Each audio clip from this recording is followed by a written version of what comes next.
ఆహ్వానించినటువంటి క్రైస్తవ సోదరులందరికీ కూడా పేరు పేరున సెమీ క్రిస్మస్ శుభాకాంక్షలు తెలియజేస్తా ఉన్నాను. చాలా మంచి కార్యక్రమానికి నన్ను ముఖ్య అతిథిగా ఆహ్వానించినందుకు. ఎందుకనంటే నేను ప్రతి ఏటా వచ్చినటువంటి సందర్భంలో కాస్త మీతో ఆలనాపాలన చూసేవాడిని.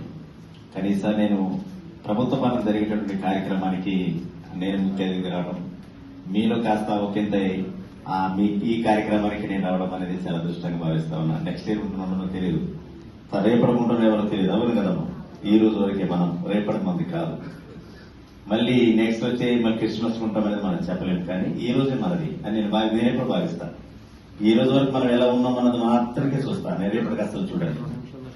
కాబట్టి దేవుడు మనకి ఇచ్చినటువంటి మంచి ఆయుస్సు, ఆ దేవుడు ప్రసాదించినటువంటి గొప్ప భాగ్యం, ఇవన్నీ కూడా ఒక ఎత్తై మనం జీవన శైలిని ముందుకు తీసుకెళ్లే ఒక ప్రయత్నంలో భాగంగా మానవ జీవన శైలి.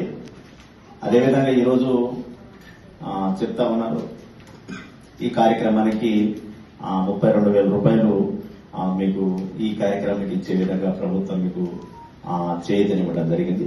సరే, దీనిలో నిమిత్తం మూలకాలు చూసిన మీకు ఇస్తున్న 30,000 ఎలా ఖర్చు పెడతారంటే, సార్ మాకు నిరుపేదలు ఉన్నారు సార్, వారికి మేము కాస్త ఒక నిధి మేము పెట్టాలనుకున్నాం సార్, ఆ నిధి ద్వారా 30,000 రూపాయలు పెడతాము.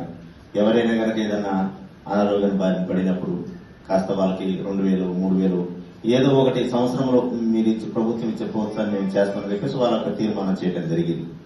సార్ ఇక్కడ ఆ విధంగా కాదు సార్, కాస్త అందరినీ మమేకం చేసుకుని కాస్త విందుగా భోజనాలు చక్క అందరం కలిసికట్టుగా చేస్తామనే ఆలోచనతో ఇక్కడ వరకు నిర్ణయించుకున్నారు. అంటే మీ నిర్ణయం, మీరు ఎలాగంటే అలా, అంటే మీరు ఏ విధంగా ఖర్చు పెడతారనేది మీ నిర్ణయం, మీకు ఇచ్చేటటువంటి నిర్ణయం. మనం ఏం చెప్పినాం